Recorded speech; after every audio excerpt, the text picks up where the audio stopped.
gosto bastante do futebol do Maurício. Acho que ele vai agregar bastante para a gente na temporada, Fi. E, assim, indo para essa questão, você passou pelo nome do Bruno Rodrigues, né, cara? Então, assim, Passei.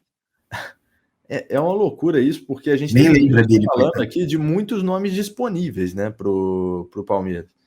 E aí o Palmeiras ainda vai receber, né, esse cara, praticamente um novo atacante, né, pro Abel. O Rodrigues não foi utilizado assim. Só que é um cara que tá voltando de uma lesão gigante, né? Difícil demais de você contar. Só que ao mesmo tempo, filho, você tem ali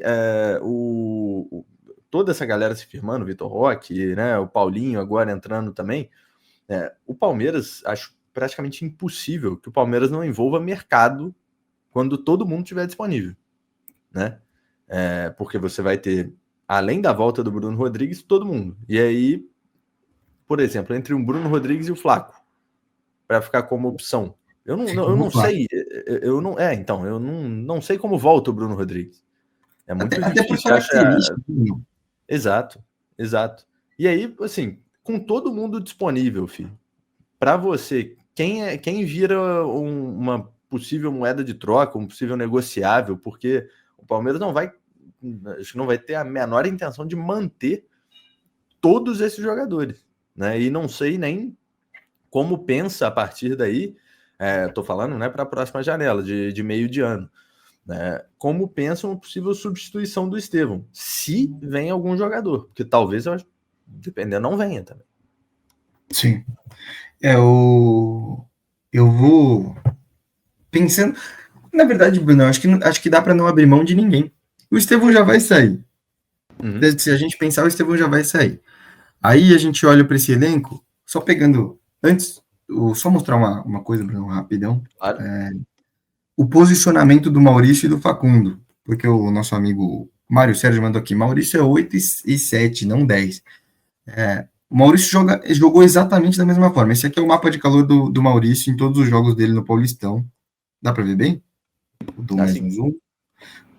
Ele ocupa justamente a faixa do Facundo. Facundo ocupa essa faixa. E aí, pegando só a partida de ontem, né? Situado na partida de ontem, esse é o mapa de calor do Facundo. Obviamente está menos intenso, porque o do Maurício a gente pega uma temporada praticamente mais de 10 jogos, mas você vê que é quase a mesma faixa do campo. Ocupa bastante o lado esquerdo e ocupa bastante o centro pela esquerda. Mesma forma do Maurício. Por isso, na minha opinião, o Maurício deveria ocupar a vaga do Facundo, caso o Abel escolha, ou se não, mantém o Facundo titular e o Maurício na reserva para a posição do Facundo. Mas pulando isso, só voltando para o assunto, hoje a gente tem, pegando a escalação de ontem,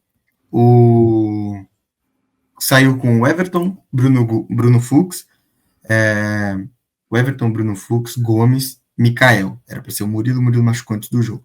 Aí abre pela direita com o Felipe Anderson, pelo lado esquerdo a gente abre com o Piquerez. Aí o meio-campo ficou Emiliano, Rios, e quem caía por dentro mais era o Estevão, né? Aí você tinha Facundo, aí eu vou colocar como uma dupla de ataque, mas não era uma dupla de ataque exatamente, mas era Facundo e Vitor Roque.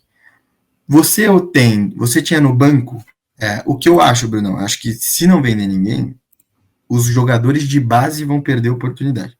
Porque o seu banco, pensando no ataque, era Thales e Luiz. Os dois, se eu não me engano, ainda têm idade de sub-20. Eles ainda podem jogar no sub-20. Então, você trocaria aqui o Thales ou o Luiz pelo Bruno Rodrigues.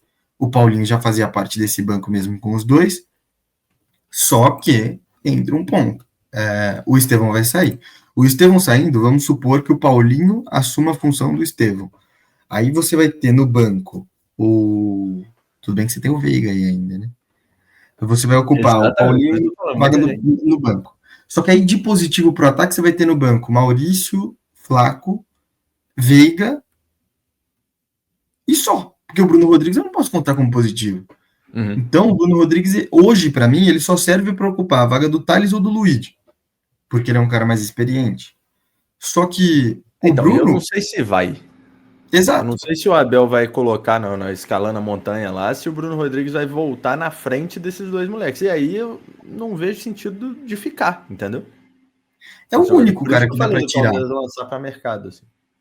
É o único. Hoje você não vai vender o Maurício. O Maurício tem 22 anos. O Maurício, até então, era o substituto do Veiga. Diferente do que o Frank tá falando, o Veiga vai aceitar o banco. Sempre aceitou. Nunca ficou de cara feia. Pelo contrário. Tava comemorando a partida do Felipe Anderson, mesmo num jogo que ele saiu lesionado pro Felipe jogar. Eu acho que o torcedor tem que parar de criar essas fanfics também na cabeça, porque isso só prejudica o clube. Se ficar soltando isso, você não tá ajudando ninguém. E é uma falsa verdade essa afirmação.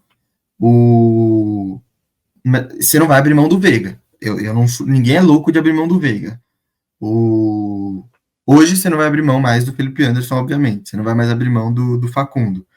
Você não vai abrir mão do Flaco.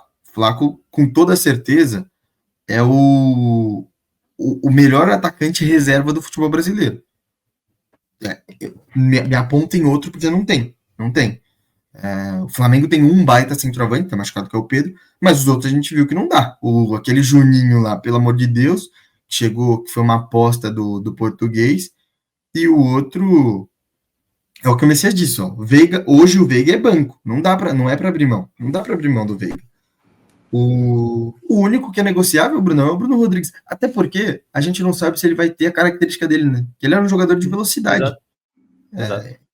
E normalmente, pô, para quem vê o Dudu jogando hoje pelo Cruzeiro, você vê que ele não tem mais o arranque, cara. Não tem mais aquela potência de sair. Assim, muito o Bruno é mais novo, né? Mas aí tem muito pela idade também. Só que o Dudu lesionou uma vez o joelho.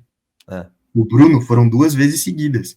O Bruno, e aí, contextualizando, porque a galera mandou aqui, para vocês que acompanham, como é que tá a situação do Bruno Rodrigues?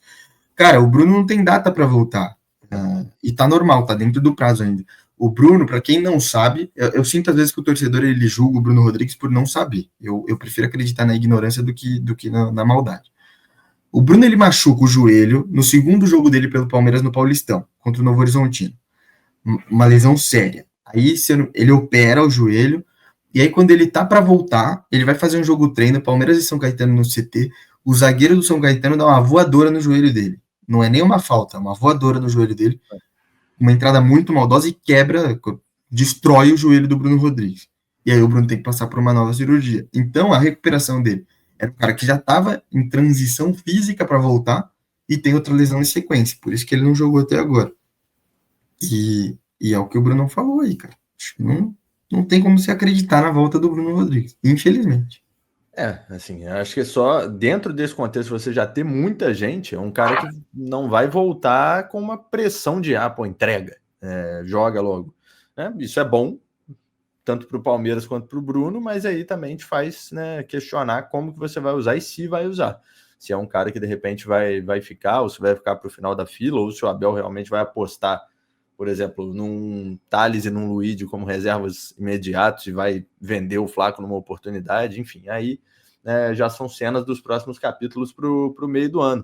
E o José Antônio Silos meteu um gol aqui, hein, filho? Mandou 5 para ajudar na meta. Obrigado. Chutou de fora da área, o Donelli ficou olhando. Exatamente, olha lá, fazendo carinho no gatinho bonitinho pra caramba. Olha lá. Valeu demais, obrigado pro José.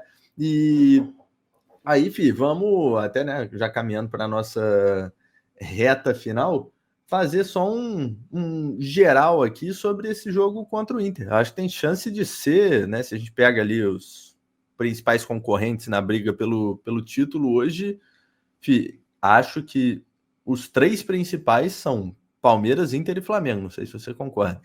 E aí, se a gente pega a primeira rodada do Brasileiro, onde se enfrentaram 2 desses 3, foi um Inter e Flamengo, foi um Flamengo e Inter, né? No Maracanã. Um empate, e consegui assistir esse jogo, foi um baita jogo. O Inter jogando muita bola, e acho que se a gente pega o recorte do Palmeiras contra o Corinthians, um time que está encaixado, que está conseguindo desenvolver muito bem o seu futebol, e o que está jogando esse time do Inter, acho que tem tudo para a gente ter um baita jogo também, filho. Fora de casa, mas acho que um jogo aberto com possibilidade, e aí, já indo para um torcedores calma. Se der ruim nesse jogo, se por acaso a gente perde esse jogo, não acho que é nenhuma catástrofe. Acho que a gente tem muita chance de ter um bom jogo, e acho que vai ser um jogo aberto, filho. Com chance, se o Palmeiras ganhar, não me surpreende. Se o Palmeiras ver o Inter ganhar, também não me surpreende, porque são 2 times que estão jogando bola.